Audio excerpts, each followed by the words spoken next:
everyone. Welcome to RKP online classes. Today, I Samiksha, I am here to discuss chapter number 5 of SS, which is water on the earth. So, in this chapter, we will learn how water is present on the surface of earth, the sources of water, means how we can get the water, and some important terms related to this chapter. So, let's start. So, this is Earth. Suppose this is Earth. Earth is known as blue planet. That we have already understood in the previous chapters, that Earth is called as blue planet. Why? Because Earth is covered with water. Means the third-fourth part of Earth, or 71% of Earth is covered with water. 3/4 of the Earth's surface, or 71% of the Earth's surface, is covered with water. That is why Earth appears blue in color from the space, and that's why only Earth is called as blue planet. Again, the surface of Earth is covered with water. How much surface? You can say third-fourth surface, or 71% of the Earth's surface is covered with water. That's why Earth appears blue in color from the space, and that's why Earth is called as blue planet.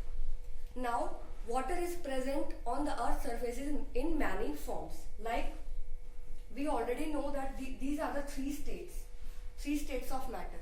Water is also present in these three states on the Earth's surface, like ice, snow, or glaciers. These are the ice, snow, and glaciers.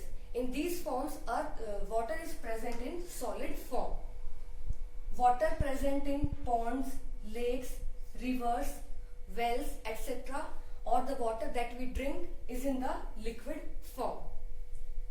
These things, means ponds, lakes, rivers, well, oceans, and the water that we drink is present in the liquid form. Now, water vapors which are present in air, or you can say in the atmosphere, is in the gaseous form, or in the gaseous state of water. So, water is present in various forms like this: ice, snow, glaciers in solid form, ponds, water present in ponds, lakes, rivers, wells, oceans, etc. in liquid form, and the water vapors which is present in air or atmosphere is in the gaseous form. So, in these forms, water is present on the Earth's surface. Now, let's understand about the sources of water, means how we get the water. So, first of all, rainwater. Rainwater is the most important,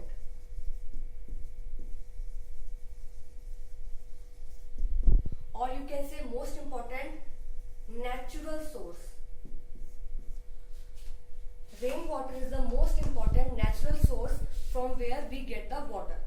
So, rainwater, why natural? Because it's a natural process. It occurs by nature. So, it is the most important natural process by which we get the water.